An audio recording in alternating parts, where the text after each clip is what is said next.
Welcome to ANS Solver question 7 of this paper.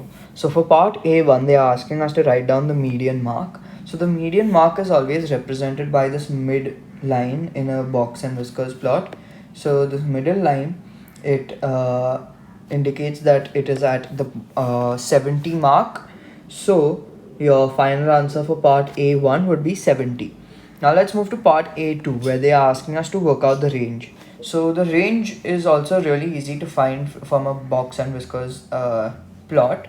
So that would be the number to the right end of the box and whiskers plot, that is 90 in this case, minus the number at the left end of the box and whiskers plot, that is 12 in this case.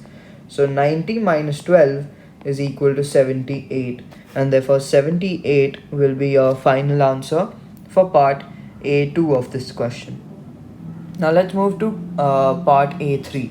So for part A3 they are asking us to write down a possible mark for Jais.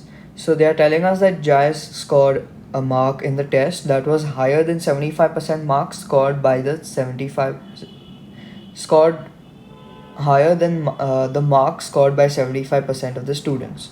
So we don't know how many students are there. So and we know that 75% of so basically you can take the upper quartile in this case, because the 75th percent of the number of students would be the upper quartile.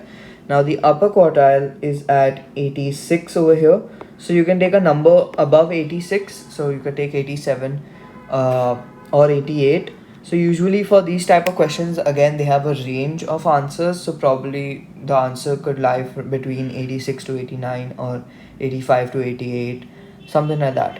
So therefore for this part of the question I would write 87 as my final answer. Now let's move to 7a part 4 of this question. So over here they are asking us to make one comparison between the distribution of marks in the two tests. Okay, so the test that was held before had a range of 78, whereas this test has a range of 97 minus 30, which is equal to 67. So the range is smaller. So we could say that the students, so we could say that students in the second test were more consistent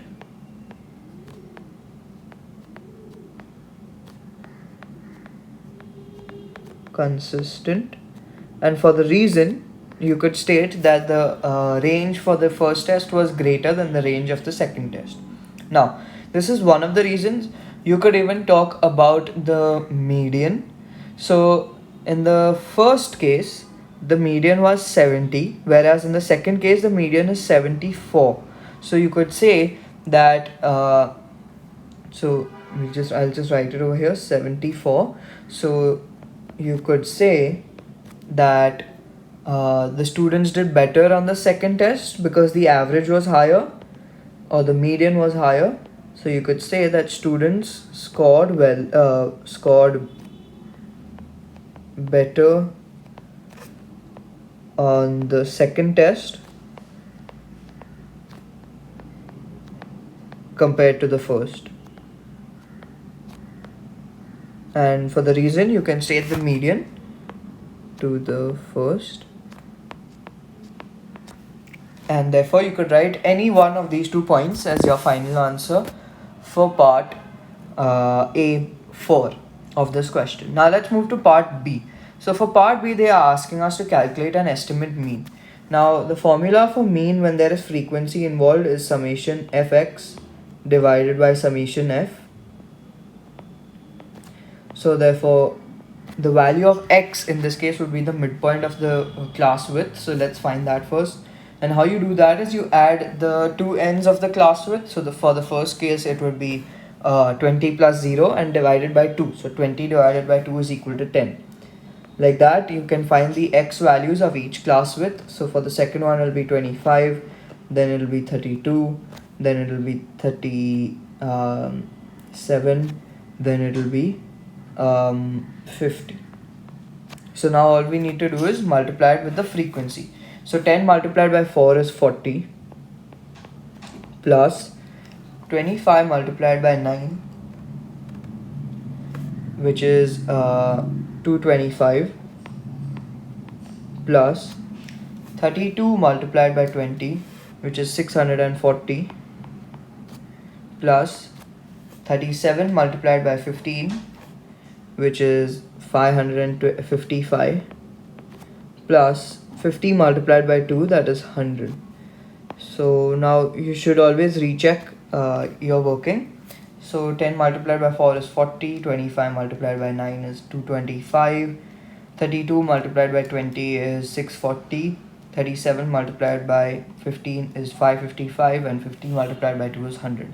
Okay, now summation F would be the total of the frequency, and as they have mentioned in the question itself, the total of the frequency is 50 plants, so we can divide it by 50. Now let's take the total of the numerator. So that is 40 plus 225 plus 640 plus 555 plus 100, which is equal to 1560 divided by 50. Therefore 156 divided by 5 would be equal to 31.2. So therefore 31.2 would be your final answer for part B of this question. Now let's move to part C. So for part C1, they are asking us to find the value of x. So this is pretty straightforward. All we need to do is from the cumulative frequency graph, we find the value of the frequency by using the formula frequency density multiplied by mass, that is the class width. So the frequency is equal to frequency density multiplied by the class width.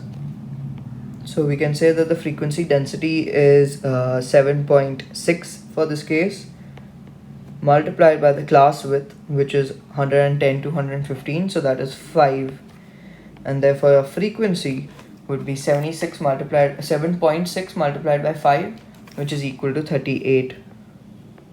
Therefore 38 would be your final answer for part C1 of this question. So you can write 38 as your x value over here. You don't need to write it, but while it would be easier to see. So now let's move on to part C2, where we have to